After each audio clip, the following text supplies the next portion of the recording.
السلام عليكم ورحمة الله. إذا في هذه الحصة غادي نتكلم على la représentation paramétrique d'une droite dans plusieurs cas. Donc, في الأول je vais rappeler comment on trouve une représentation paramétrique d'une droite définie par un point, un vecteur directeur. Alors, si on a un vecteur qui dirige la droite et un point par lequel, bien sûr, la droite y passe. Donc, si on a par exemple le vecteur U de coordonnées A, B et C, alors quel que soit M, X, Y, Z dans l'espace, on a M appartient à la droite D si et seulement si vous allez voir que soit M ici ou ici ou n'importe où sur la droite D, le vecteur A, M et U sont toujours collinéaires. Donc, c'est quoi collinéaire? Ça veut dire qu'il y a un coefficient de collinéarité, c'est T. Il existe un nombre T appartient à R tel que AM égale à TU. Avec T, bien sûr, il est relié au point M. Chaque M, elle a un paramètre T, ce qui est bien sûr dans la définition d'une représentation paramétrique. Donc, on va écrire bien sûr la projection de cette écriture vectorielle sur les axes OX, OY, OJ et OK.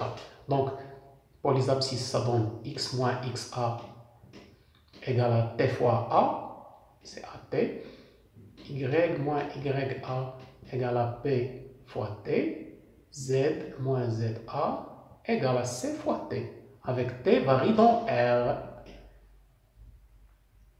Ou d'une façon, bien sûr, plus réduite, c'est X égale à XA plus AT, Y égale à YA plus BT. Et Z égale à ZA plus C fois T, avec T appartient à R. Donc, en général, c'est la méthode pour déterminer, bien sûr, la représentation paramétrique d'une droite. Bien sûr, ce n'est pas unique. Ça dépend du choix du point A et le vecteur U. Si on change le point A par n'importe quel autre point appartient à la droite D, ça donne une représentation paramétrique toujours de D. Mais l'expression sera, bien sûr, différente. Alors, si on a deux points, on utilise la même chose. Si on a par exemple une droite qui passe par A et B, alors on va choisir un point, soit A, soit B, et le vecteur c'est AB ou BA. Alors, on peut prendre un exemple. Par exemple, la droite D égale à AB, avec, bien sûr, les points sont de coordonnées. Alors, il faut d'abord calculer les coordonnées de vecteur AB qui dirige la droite D. C'est XB moins XA, 1 moins 1, c'est 0. YB moins YA, c'est moins 1 moins 0, c'est moins 1. ZB, c'est 3 moins ZA, qui est 2. La différence est 1. Alors, on peut directement écrire la représentation paramétrique. Il faut uniquement dire que AB est dirigé par le vecteur AB et passe par le point A. Donc, on va choisir le point A. Donc, je vais écrire directement XA, YA, ZA. Donc, c'est 1, 0, 2, plus les coordonnées, plus 0T, plus B, moins 1 fois T, et plus 1 fois T, avec T appartient à R, ce qui donne la représentation paramétrique, l'expression finale de la représentation paramétrique, c'est X égale à 1 moins T, 2 plus T. Bien sûr, je vais rappeler aussi une chose très importante, c'est si on a un point, je dois vérifier s'il appartient à la droite AB ou non. Par exemple, le point C de coordonnées 1, 1 et 3. Est-ce que ce point appartient à cette droite ou non? Bien sûr, je vais remplacer x par 1, y par 1 et z par 1 par 3 et je vais trouver un paramètre, le même. T ici et ici. Donc z égale à 1, c'est x égale à 1. Y égale à moins 1, ça veut dire t égale à moins 1. Donc si on remplace t moins 1, je vais trouver 2 moins 1, c'est 1. Donc z doit être égal à 1 et pas 3. Donc ce point n'appartient pas à la droite. Bon. Et si je veux bien sûr choisir un point qui appartient à la droite, je prends n'importe quel paramètre. Je vais choisir un point qui appartient à la droite delta. Donc, si on a deux droites qui sont parallèles, alors le vecteur qui dirige D et le vecteur V qui dirige delta sont collinéaires.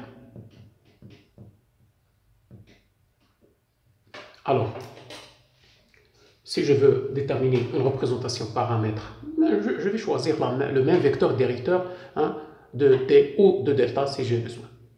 Alors, le deuxième cas, c'est la relation entre les droites et le plan. Droite et plan.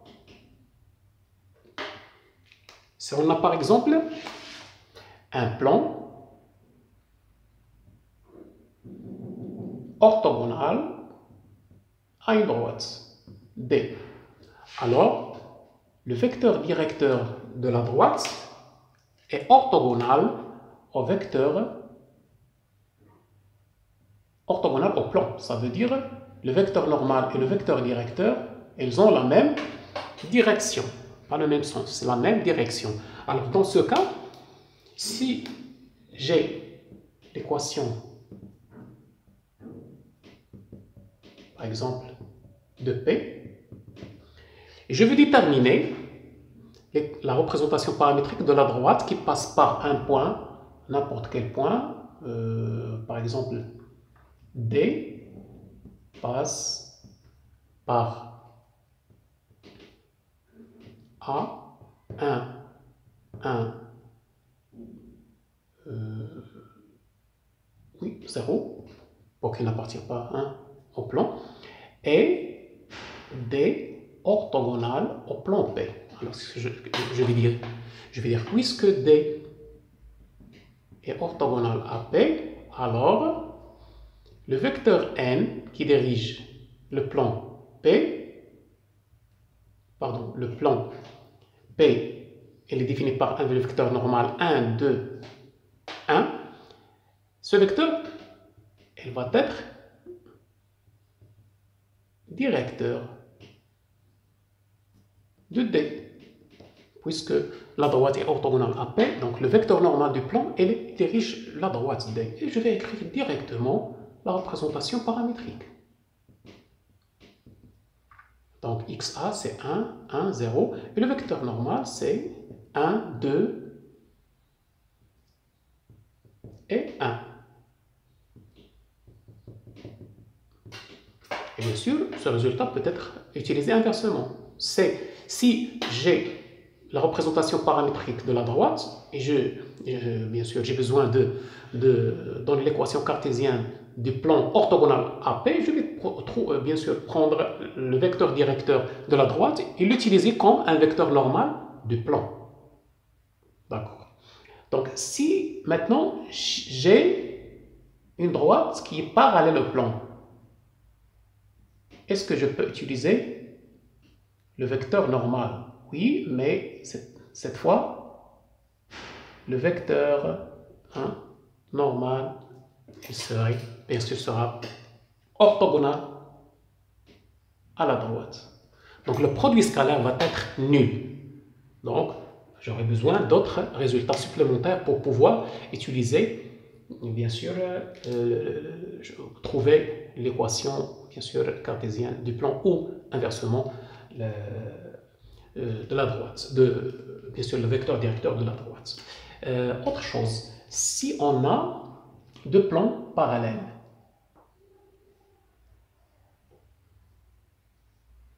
si on a deux plans parallèles, alors les vecteurs normaux,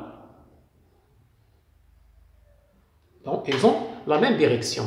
Donc, si par exemple j'ai une équation cartésienne de plan P,